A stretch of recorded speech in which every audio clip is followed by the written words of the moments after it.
today I thought we should do some learning, and I like Paul Gilbert's instructional videos that he has on YouTube. He's playing fireman, and one of them, he's wearing yellow, the color of learning, so I tried to find some yellow. I guess Star Warrior. Thought about sharing a way to recalibrate your brain by playing rhythms and either extending measures or shortening them, maybe adding a note, maybe taking away a note, maybe adding a few notes, maybe taking away a few notes. And this was a hard thing for me to kind of break the habit of just finishing 4 versions of the same thing that I was playing. So maybe just a simple solid rhythm would be something like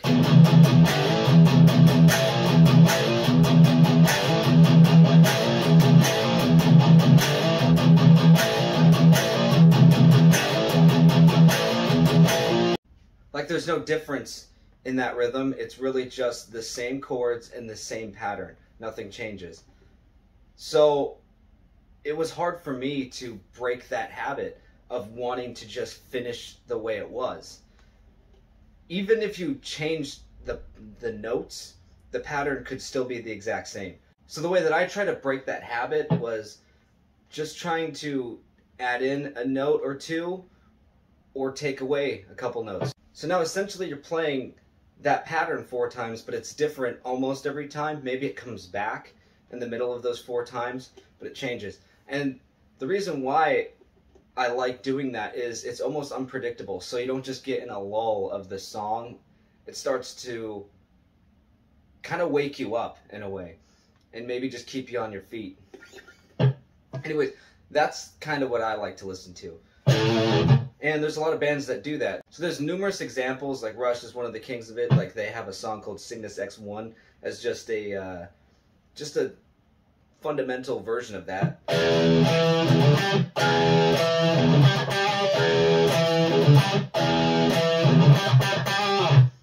See how that pattern was played 4 times, but it was different every time. So that's one example. Tool is notorious for doing stuff like that. Like they have that song Yuma.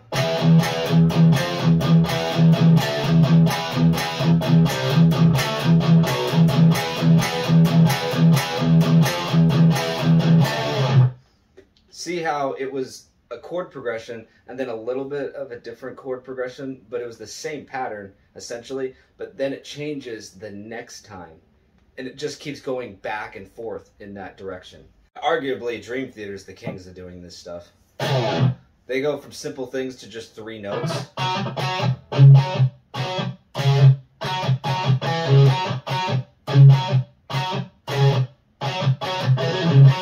Under a Glass Moon. They also build a whole set of rhythm.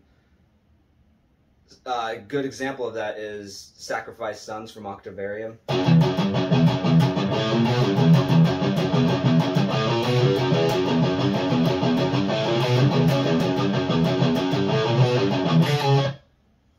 So that was 4 times, but it was different every time. And the only time it's been the exact same was the 3rd rep of that riff. So pretty much a good example of it would be that, where you just build, and 1 note is extended on the 2nd pattern. And then the 2nd time, it's actually 3 notes. So it's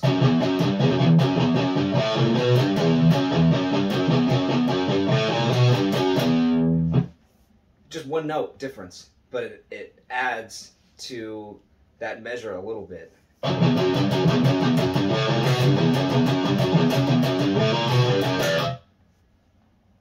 But the 3rd time and the 4th time is even different in itself. It goes back to the 1st rhythm.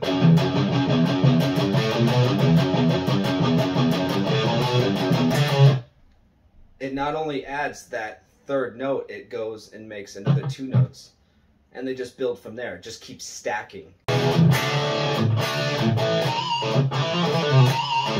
So let's try it off with something that hasn't been recorded before. Let's just do 4 notes.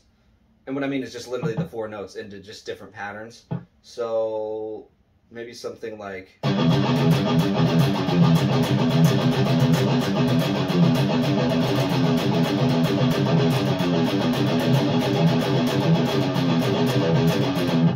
So I'm really just playing G in one string, G, F sharp, F, and E, in just different patterns.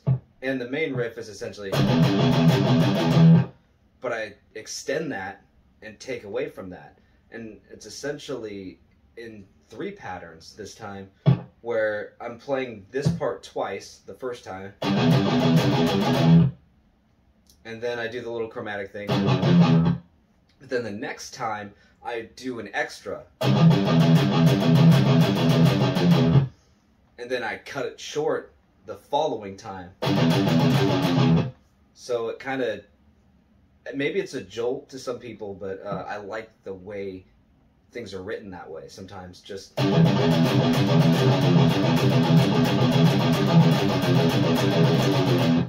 and the way I count that in my head is I'm playing this thing a certain amount of times. So I know the first time I'm going to play that twice, the second time I'm going to play that 3 times, and then the following time I'm going to play that once. And I just keep that pattern in my head. I'm going to go.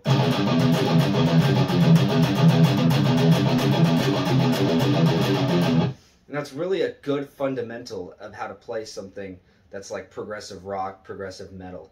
And it's a favorite of mine because I think a lot less musicians are recording that way. They're really just either strumming or playing a regular riff, but it's the same thing all 4 times in a measure or 3 times in a measure. Not much variation in the song. So I think it adds a lot more to the creativity when you start messing with the patterns of the measures themselves. Let's go with 3 strings this time, and it's still, let's just keep it at like power chords for now. I'm just going to D, E, F, and then G.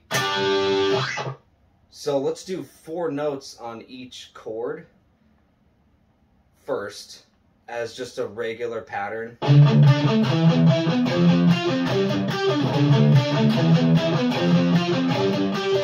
Let's just say that repeats 4 times, even though I did 2.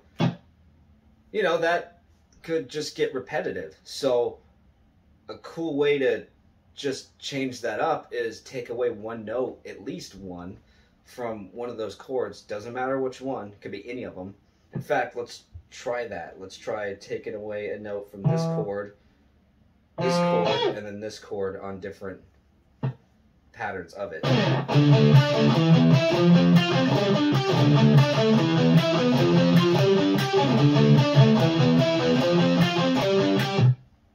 See how a different note was taken? So it'll be the same time essentially, but it'll be a different chord that you're doing that to at a different time, but the timing's all going to add up to be the same.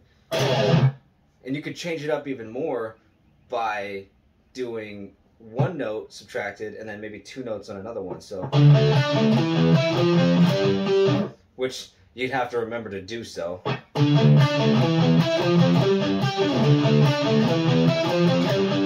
Something like that, or you can even change it up later too by going.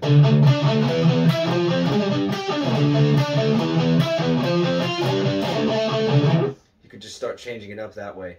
Me, I haven't rehearsed that, so it's throwing me off a little bit, but that's the fun of getting it down, and then this is the way I'm going to write this part, instead of just repetitive in 4 different ways.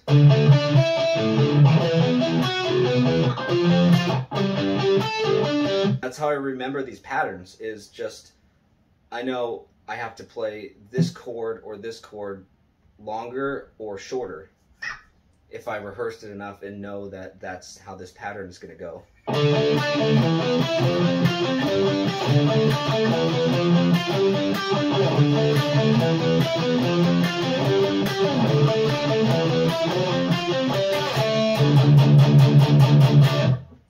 Let's try just 4 different chords strumming, but attacking them at different patterns.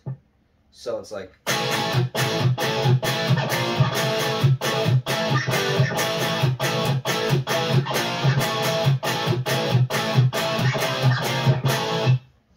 So the way I was trying to count that was I was hitting this chord, this A.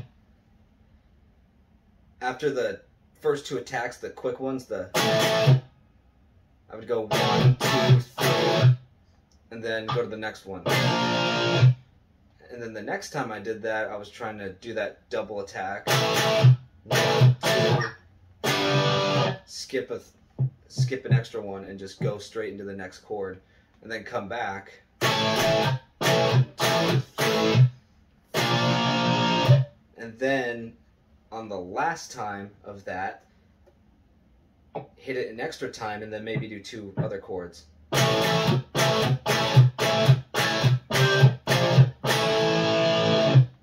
So again, the progression would pretty much be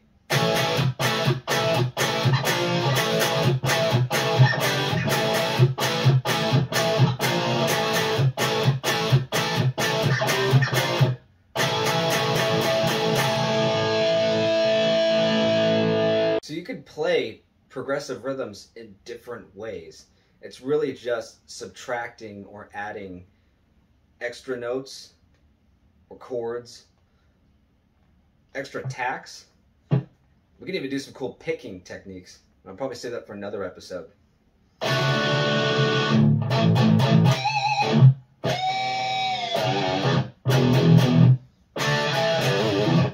So I guess as a summary,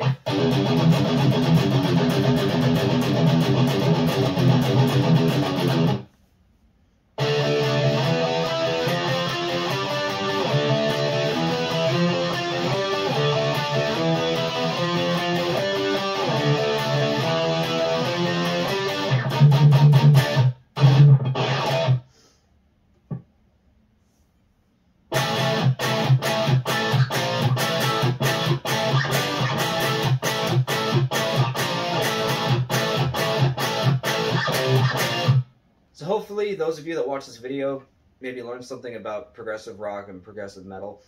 Those fundamentals really help me learn what I'm learning today or even back then. I think it's just a lot more fun to play rhythms at different timing than just the same thing 4 times or 3 times. I have a lot of fun with it, so I thought I should share maybe just an introduction of being able to play rhythms at different timing signatures, essentially.